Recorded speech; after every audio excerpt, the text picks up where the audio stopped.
Exhortation to Endurance, or to the Newly Baptized, Precepts of Clement, by St. Clement of Alexandria, translated by G.W. Butterworth.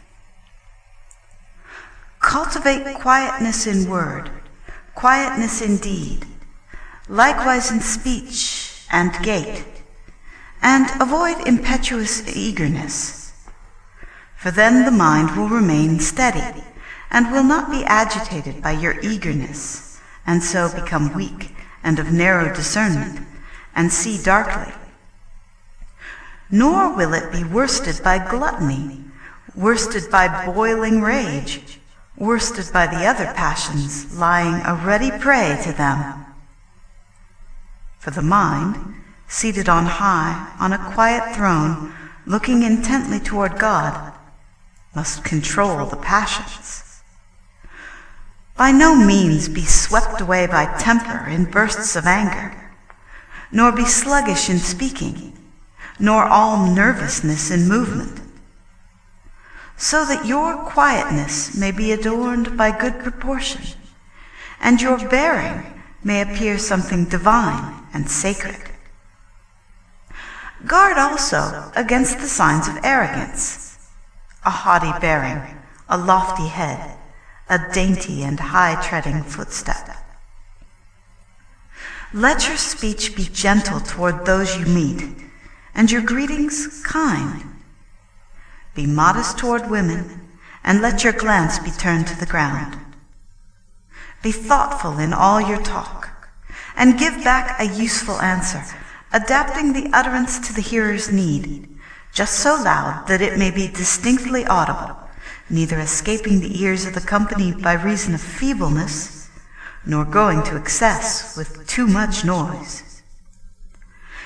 Take care never to speak what you have not weighed and pondered beforehand, nor interject your own words on the spur of the moment and in the midst of another's.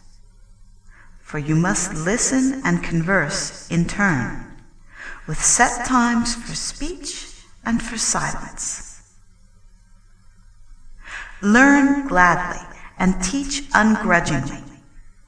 Never hide wisdom from others by reason of the grudging spirit, nor through false modesty stand aloof from instruction.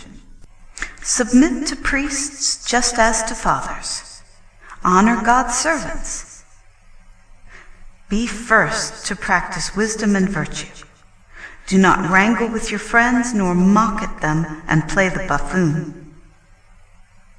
Firmly renounce falsehood, guile, and insolence. Endure in silence, as a gentle and high-minded man, the arrogant and insolent. Let everything you do be done for God, both deeds and words, and refer all that is yours to Christ, and constantly turn your soul to God, and lean your thought on the power of Christ, as if in some harbor, by the divine light of the Savior, it were resting from all talk and action. And often, by day, communicate your thoughts to men, but most of all to God, at night as well as by day. For let not much sleep prevail to keep you from your prayers and hymns to God, since long sleep is a rival to death. Show yourself always a partner of Christ, who makes the divine ray shine from heaven. Let Christ be to you continual and unceasing joy. Relax not the tension of your soul with feasting and indulgence in drink, but consider what is needful to be enough for the body. And do not hasten early to meals before the time for dinner comes, but let your dinner be bread, and let earth's grasses and the ripe fruit of trees be set before you, and go to your meal with composure, showing no sign of raging gluttony. Be not a flesh-eater nor a lover of wine, when no sickness leads you to this as a cure. But in place of the pleasures that are in these, choose the joys that are in divine words and hymns, joys supplied to you by wisdom from God, and let heavenly meditation ever lead you upward to heaven. And give up the many anxious cares about the body by taking comfort in hopes toward God, because for you he will provide all necessary things in sufficiency: food to support life, covering for the body, and protection against winter cold. For to your King belongs the whole earth, and all that is produced from it.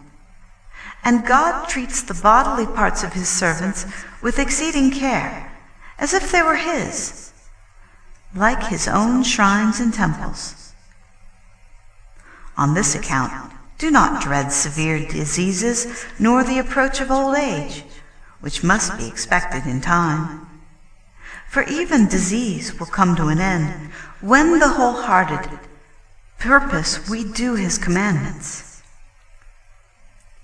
Knowing this, make your soul strong, even in the face of diseases.